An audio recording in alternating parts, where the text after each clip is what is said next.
El Congreso de Perú destituyó a su presidenta Lady Camones. El Pleno aprobó una moción de censura presentada en su contra tras la difusión de unos audios que presuntamente comprueban que estaría concertando la aprobación de leyes con el jefe de su partido, Alianza para el Progreso. La policía de Canadá encontró sin vida a uno de los dos sospechosos de haber asesinado a 10 personas con un arma blanca en una comunidad indígena de Saskatchewan. Su hermano, el otro sospechoso, sigue en la fuga, pero las autoridades creen que está herido y que busca atención médica. Un perito independiente se encargará de revisar los documentos incautados por el FBI de la mansión del expresidente Donald Trump en Florida. Así lo determinó una jueza federal que fue designada por el propio Trump en 2020 antes de que dejara la presidencia. La medida había sido solicitada por los abogados del exmandatario. Hola y bienvenidos a las noticias del continente americano. En France 24 los saluda Andrés Mesa Muñoz. Empezamos en Perú con un nuevo episodio de la crisis política que vive el país. La presidenta del Congreso, Lady Camones, fue destituida. Con 61 votos a favor, 47 en contra y 5 abstenciones, el Pleno aprobó una moción de censura en su contra presentada con la firma de 23 congresistas de agrupaciones de izquierda. La medida se dio tras la publicación de una serie de audios que probarían que Camones estaba concertando la aprobación de leyes con el jefe de su partido, César Acuña, y por eso se pidió que sea censurada por varias faltas, entre ellas atentar contra la Constitución política. Acuña habría presionado a Camones para que aprobara una ley para la creación de un distrito, lo que habría favorecido en su candidatura a gobernador de la región de La Libertad en el norte del país. Entre tanto, el presidente peruano Pedro Castillo acudió al despacho de la fiscal general de la Nación para responder sobre los presuntos delitos de encubrimiento personal, organización criminal y tráfico de influencias, 3 de las 6 investigaciones preliminares que pesan en su contra desde que asumió el poder en julio de 2021. Ariana Villacorta nos cuenta más.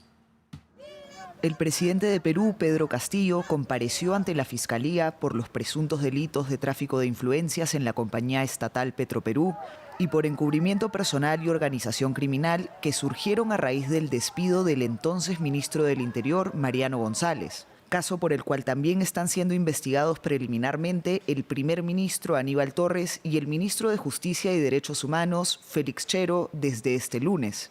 Durante la diligencia, que se extendió por unas 3 horas y que se llevó a cabo en la sede del Ministerio Público, Castillo no respondió a las preguntas que le hizo la fiscal Patricia Benavides, reiterando la estrategia que ha utilizado en interrogatorios anteriores.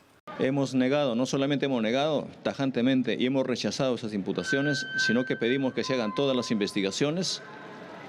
Una vez se acopie todas estas investigaciones, iremos nosotros a seguir colaborando con la justicia. A las afueras de las instalaciones, simpatizantes y detractores esperaban al jefe de Estado, algo que evidencia la polarización en el país andino. Bueno, a mí me parece un hostigamiento porque desde el primer día de su gobierno nuestro presidente ha sido hostigado por el Congreso y ahora por el Poder Judicial. Es una vergüenza tener un presidente con tantas causas judiciales.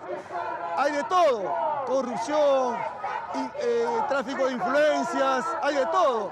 El presidente peruano acumula 6 investigaciones abiertas en su contra, 5 de ellas a cargo de la fiscal Benavides.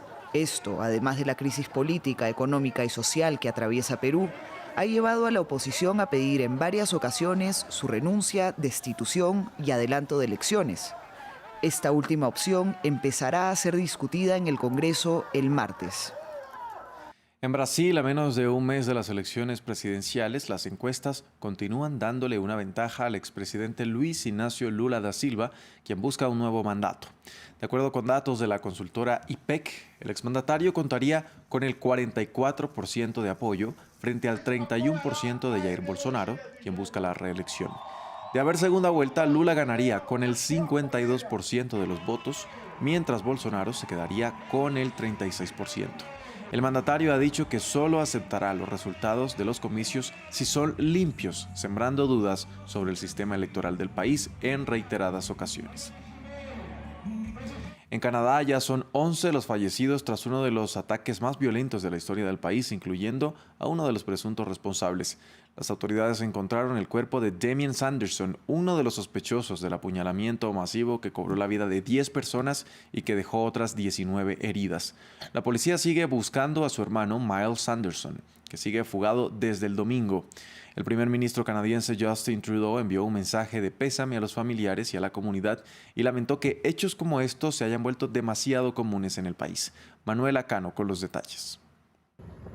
Uno de los hermanos Sanderson fue encontrado sin vida.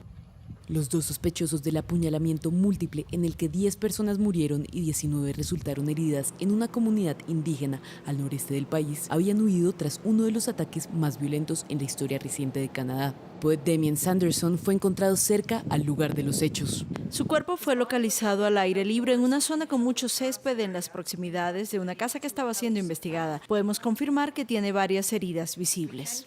La búsqueda continúa. Cientos de agentes siguen tras el rastro de Miles Sanderson. Aseguran que podría estar en la ciudad de Regina, la capital de Saskatchewan, y que es probable que esté herido.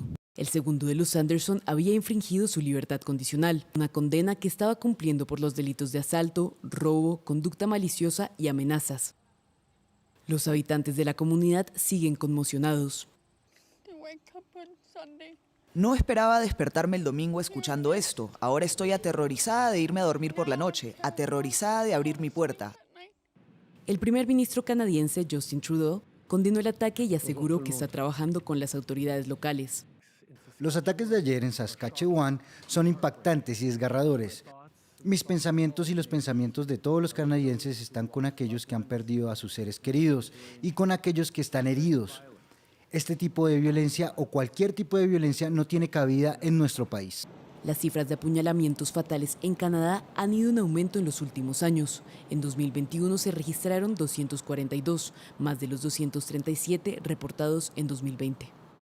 En noticias de Estados Unidos, un perito independiente revisará los documentos incautados por el FBI durante la redada a la residencia del expresidente estadounidense Donald Trump en Florida, tal como lo habían solicitado los abogados del exmandatario. La decisión fue tomada por la jueza federal Aileen Cannon, quien fue designada por Trump en el cargo en 2020, justo unos meses antes de que dejara la presidencia. Los detalles con nuestro corresponsal en Washington, Cristóbal Vázquez. La jueza Aileen Cannon aprobó el nombramiento de un maestro especial para revisar los documentos recuperados por el FBI en Mar-a-Lago y también prohibió temporalmente que el Departamento de Justicia use este material para cualquier investigación contra Donald Trump hasta que precisamente el maestro especial revise los 11,000 documentos recuperados. La orden de la jueza nombrada por Trump evitaría, al menos por ahora, que los fiscales federales usen pruebas clave mientras continúan investigando si el expresidente Trump retuvo ilegalmente documentos de seguridad nacional o si obstruyó los repetidos esfuerzos del gobierno para que éste devolviera estos documentos confidenciales.